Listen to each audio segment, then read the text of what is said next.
Hey everyone, my name is Patrick. I'm Alex. And we're here at the Zwaanendael Museum, and today we're going to show you how to can tomatoes.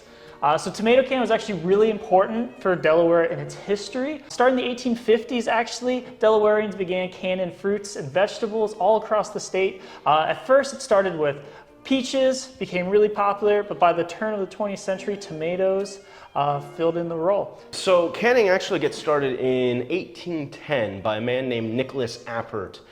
He was a Frenchman who had ended up winning an award from Napoleon Bonaparte, who wanted to find a way to better provide food to his troops while they were, on campaign.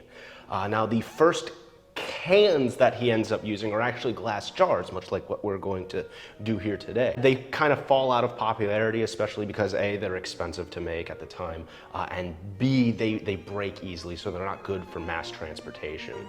So we're going to be doing some sort of little home canning experiment here, and home canning is actually going to be incredibly popular in Delaware. A vast majority of the factories in Delaware happen to be little mom and pop shops or just somebody in their back kitchen or boiling some cans to can some tomatoes. So we're going to be following Nicholas Appert's 4 principles that he came up with that are still used to this day. The first is to make sure that your can, or in our case a glass jar, is completely clean. The second is to make sure your food or produce, whatever you're putting in your can, is completely clean. Then finally, to make sure that your can, or our glass jar here, is completely airtight. And then finally, to make sure our lids that are going to go on make an airtight seal. Now, he wasn't entirely sure why these principles worked, he just knew they did. And it's not till 50 years later that bacteria are discovered, and so that will be proving him right. So let's go ahead and get started. First, we need to boil the tomatoes and remove the skin.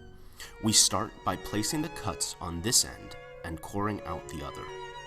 Once boiled, the skins are easier to remove. Now we can add some of the boiled water as well as a little bit of juice in order to preserve the whole vegetable better.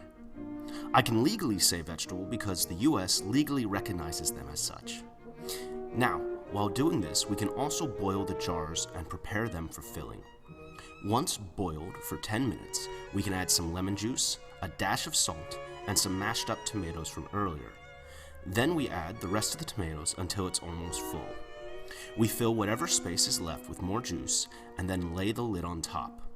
Our last 2 steps are to boil the now filled jar and then to let it cool until the lid pops. If the lid doesn't pop, it's a sign that the seal is not airtight and you will have to start over. Otherwise, you can store your tomatoes away for use in the future.